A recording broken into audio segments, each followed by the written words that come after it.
Joining me now for more on this is the president of the Sentinel Action Fund and executive director of Heritage Action for America, Jessica Anderson, back with us. Jessica, always great to see you.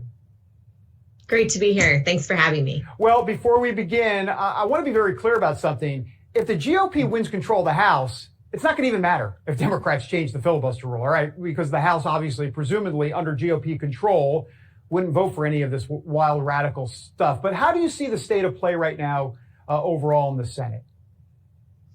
Well, I think it's going to come down to a simple math equation. There are 4 seats in the United States Senate that we have to defend. You described them in your opening monologue here: North Carolina, Ohio. Both are really close, Wisconsin and Pennsylvania. Any of all 4 of those seats, the conservative majority must fervently fight to defend. And then there's 4 pickup opportunities. If we can pick up any of the 4 seats, Arizona, Nevada, New Hampshire, and Georgia, then the numbers begin to shift. And we're talking about real substantial change that could get done in a GOP-controlled Senate. So it can go either way, David. If they pick up one of our seats now, we've got to pick up one of theirs. And so that math game is going to be what I think is going to end up being a photo finish over the next 40 days until the election. Yeah, what's going on in Pennsylvania exactly? I mean, and I'm going to say it, and I said it before. I know that a lot of the Trump folks didn't like it. I said, Oz is not the MAGA candidate. We knew he wasn't the MAGA candidate. And everybody's like, oh, it's okay. He'll be a great general election candidate. Won't. I mean, what in the world's going on here? I mean, they've got to win Pennsylvania. It's very, very important. But what's happening there? Well, look, I think the truth is Fetterman is an incredibly vulnerable candidate. He wants to see more criminals on the streets. He wants crime to literally rise. He's doing nothing to combat it. He's not pledging any sort of safety and security measures. He's very comfortable with Biden's open borders.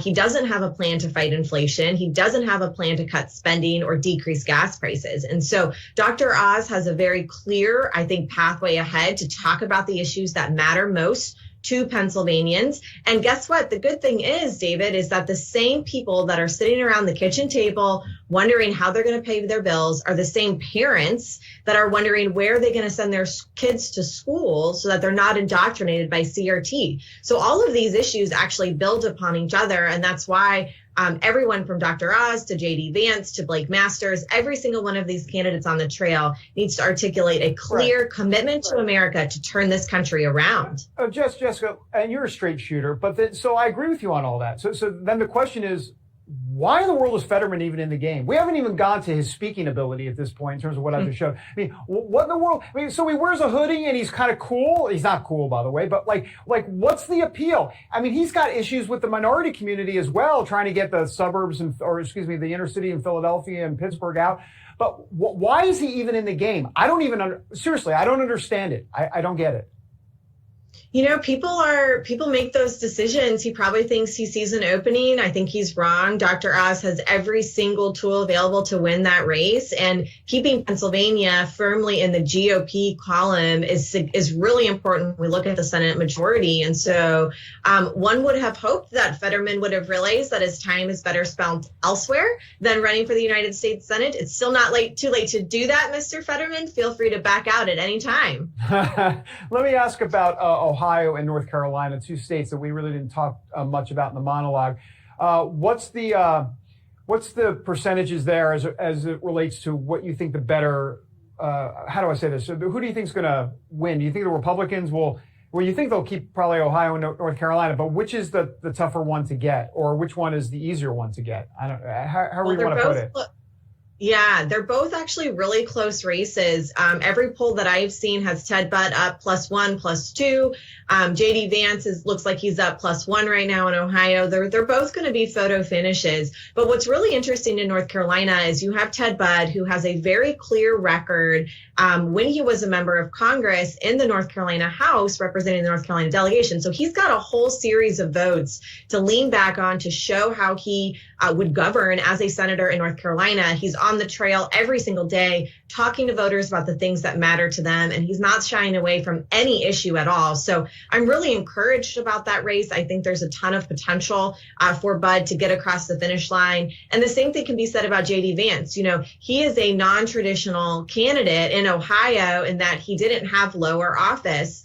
But he's made a name for himself. He has a great story to tell coming from a working class family. And he's won over, I believe, the hearts of so many voters in Ohio. Both of these races are close. They're within the margin of error. And so the next 40 days are critical for both of them to make their voice heard and really lock down those votes before November. Let me circle back to Wisconsin. Do you think Ron Johnson wins that going away at this point? Mandela Barnes seems he's got all sorts of issues there. Yeah, it does look really clear for Senator Ron Johnson to win another term. You know, he was so strong during the COVID lockdowns, one of the first United States senators to speak out against, questions and concerns around the vaccine and mandating those for children in particular. He's also a champion in the Senate on oversight, and that is the message he's taken back to Wisconsin voters. So I think at the beginning, David, we were all really worried because he waited so long to announce. It seemed like he was going to be behind on fundraising, but Barnes is such a terrible candidate that Senator Ron Johnson was able to overcome that delay in getting involved in the election and now has really leapfrogged ahead. And as you saw in the opening script, I mean, Barnes's take on community, on family, it's just so out of touch with Americans, and it's got to be falling flat in that state. Yeah, for sure. I got 30 seconds and I got to get you on quickly. Arizona and Georgia. Which is your better play there? Who do you think has the better shot? Herschel Walker in Georgia or Blake Masters in Arizona? I got 30 seconds. Both are going to win. It's a no-brainer. Both states want to turn it around. They don't like Warnock. They do not like Mark Kelly. The gas pedal brake. Polling in that state tells a really compelling story that Blake Masters has a huge chance to win, as does Herschel Walker. And it really helps that the Georgia Bulldogs keep winning those football games. Everyone's excited about Herschel. Jessica Anderson, always a pleasure. You're great TV. Yes, because you give great information, but you did that in 24 seconds. I timed you. So thank you. I appreciate it. Thank you. All right.